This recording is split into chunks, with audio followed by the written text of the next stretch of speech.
हाँ तो आ गए आप लोग देवी और सज्जनों। आज के इस वीडियो में मैं आपको बताने जा रहा हूं कि जीवन में सबसे ज्यादा धन लाभ आपको किससे मिलेगा। पिता से, माता से, गुरु से, भाई से, नौकर से, पत्नी से, प्रेमिका से। आखिर कौन होगा या कौन होगी वो जिससे आपको सबसे ज्यादा पैसा जीवन में प्राप्त होगा और आप अपार धन दौलत के मालिक बन पाएंगे। देवी और सज्जनों, कोई ना कोई हर किसी के जीवन में होता है जिससे उसे जीवन में सबसे ज़्यादा मदद मिलती है, सबसे ज़्यादा पैसा मिलता है, सबसे ज़्यादा सपोर्ट जीवन में उसी व्यक्ति से उसे प्राप्त होता है। तो आज का ये छोटा सा वीडियो जो ज्योतिष के जिज्ञासु लोग हैं, ज्योतिष विद्या को जानना चाहते हैं, सीखना चाहते हैं, ये वीडियो उसी के लिए है। आइए चर्चा को आरंभ करें। हेलो, नमस्कार, आदाब, सलाम, सत श्री अकाल, केम छो कसे काय के रोहाले के नाची यहाँ सब कैसन वानी, हाउ आर यू, कैसे हैं आप लोग। केमोनाचो मनक्कम खम्हा गनी हुकुम केमती अच्छंती की खबोर नमस्तुभ्यं, राधे राधे, राम राम। देवी और सज्जनों, आपके सामने में अभी दो कुंडली हमने बना करके रखी है। एक लग्न कुंडली है तो एक चंद्र कुंडली है।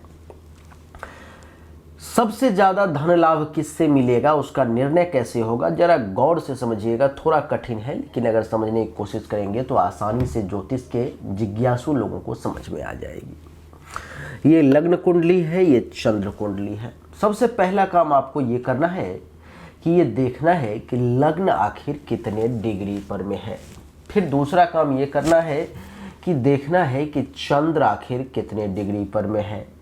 आपकी कुंडली में जो चंद्रमा लिखा हुआ होगा, चंद्रमा कितने डिग्री पे है वो देख लेना है, और लग्न लिखा हुआ होगा, लग्न देख लेना है कि आखिर ये लग्न कितने डिग्री पर में है। देवी और सज्जनों, इस दोनों में से जो सबसे ज़्यादा पावरफुल हो, यानी कि 0 से 6 डिग्री पर में है तो इसके पास 25% शक्ति है। 6 से 12 डिग्री पर में है तो 50% शक्ति है। 12 से 18 डिग्री पर में है तो 100% शक्ति है। 18 से 24 डिग्री पर में है तो फिर से 15-20% शक्ति है, और फिर 24 से 30 डिग्री पर में है तो 5 से 10% शक्ति उसके पास में है। तो आप ये देख लें कि सबसे ज़्यादा पावरफुल कौन है, लग्न है या चंद्र है। ये आपको पहला निर्णय करना है। दूसरा आपको निर्णय ये करना है कि लग्न और चंद्रमा से देखना है कि दशम भाव में यहाँ पर में कौन सा ग्रह है। लग्न से दसवां यही हुआ, चंद्र से दसवां यही हुआ।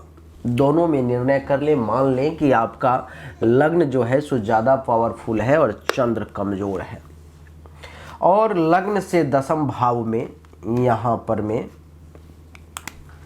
सूर्य देव बैठे हुए हैं। लग्न से दसम भाव में और भी यहाँ पे ग्रह हो सकते हैं, कोई बात नहीं है, लेकिन उसमें से भी जो सबसे ज़्यादा पावरफुल हो उसको देखेंगे। तो लग्न से दसम भाव में देखेंगे कि भगवान सूर्य नारायण विराजमान है।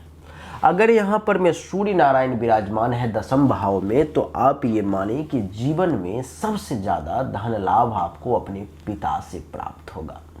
पिता आपको समय समय पर में मदद करेंगे। पिता से आपको जब जब आवश्यकता होगी तब तब वो आपके लिए खड़ा होंगे। पिता से खूब धन लाभ का योग है। जब जीवन में कोई मदद नहीं करेगा तब आपके पिता आपके लिए खड़े रहेंगे। यानी कि लग्न से दसम में सूर्य के अलावा मान लें कि यहाँ पे 2-4 ग्रह और भी है, तो ये देखना है कि इन सब में से ज़्यादा पावरफुल कौन है। अगर सूर्य है तो पिता से आपको ज़्यादा लाभ का योग है। अगर आपका लग्न ज़्यादा मजबूत नहीं है, चंद्र ज़्यादा मजबूत है और यहाँ पर में सूर्य बैठा हुआ है, तो भी आपको पिता से ही सबसे ज़्यादा धन के लाभ का योग बनेगा।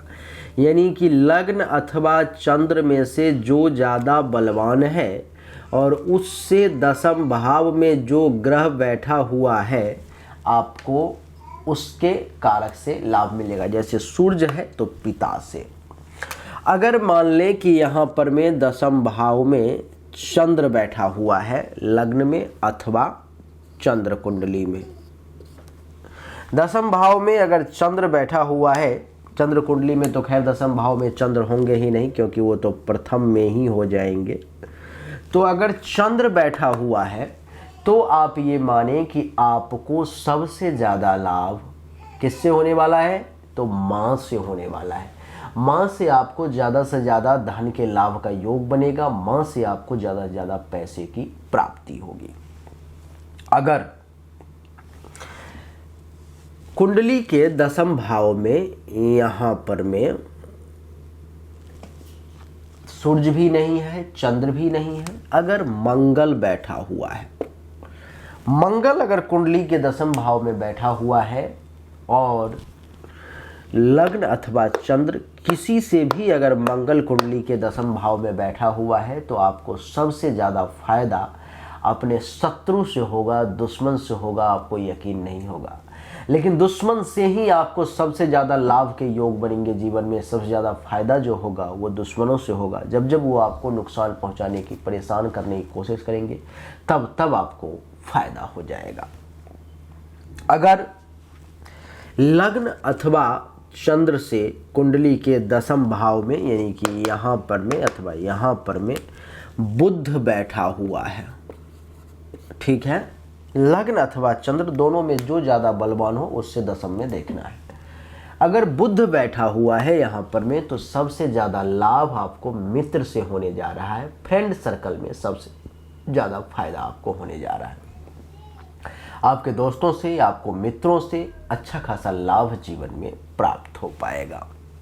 अगर देवी और सज्जनों, देव गुरु बृहस्पति कुंडली के दसम भाव में विराजमान है, कुंडली के दसम भाव में देव गुरु विराजमान है, चंद्र से या लग्न से किसी से भी, दोनों में से जो पावरफुल हो उससे चेक करना है।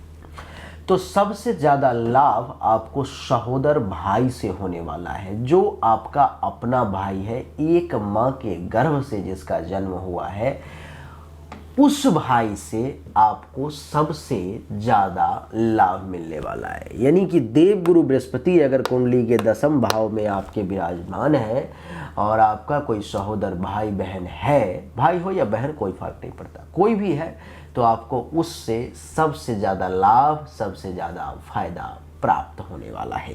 देवी और सज्जनों, अगर आपके कुंडली के दसम भाव में शुक्र बैठा हुआ है,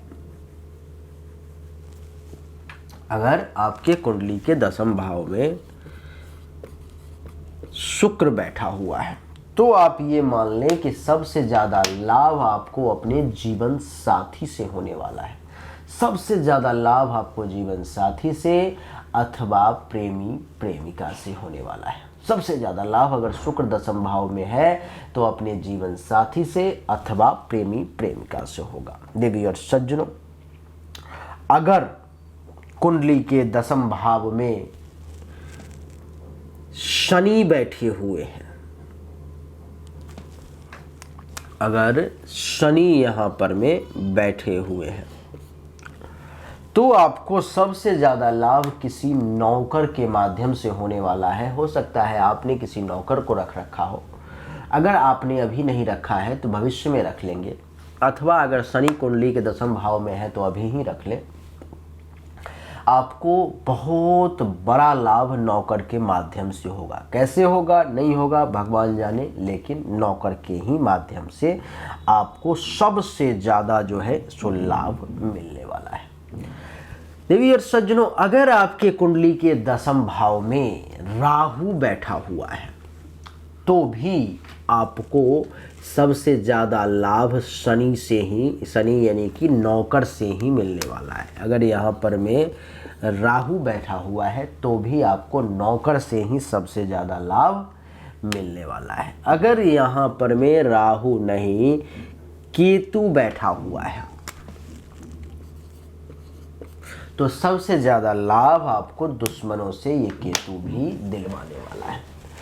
तो समझने की बात ये हुई इसमें मूल रूप से कि सबसे पहला स्टेप ये है कि आप अपनी जन्म कुंडली खोलें और उसमें चेक करें कि आपका लग्न ज़्यादा बलवान है या चंद्र ज़्यादा बलवान है। दोनों में से जो बलवान है, एक निर्णय कर लें कि हमारा लग्न बलवान है, अथवा ये निर्णय कर लें कि आपका चंद्र बलवान है। फिर चंद्र से गिनती करें कि 10वां भाव में कौन सा ग्रह है। अगर मान लें कि 10वें भाव में 3-4 ग्रह बैठे हुए हैं तो फिर उसमें निर्णय करें कि इन सब में सबसे ज़्यादा बलवान कौन है।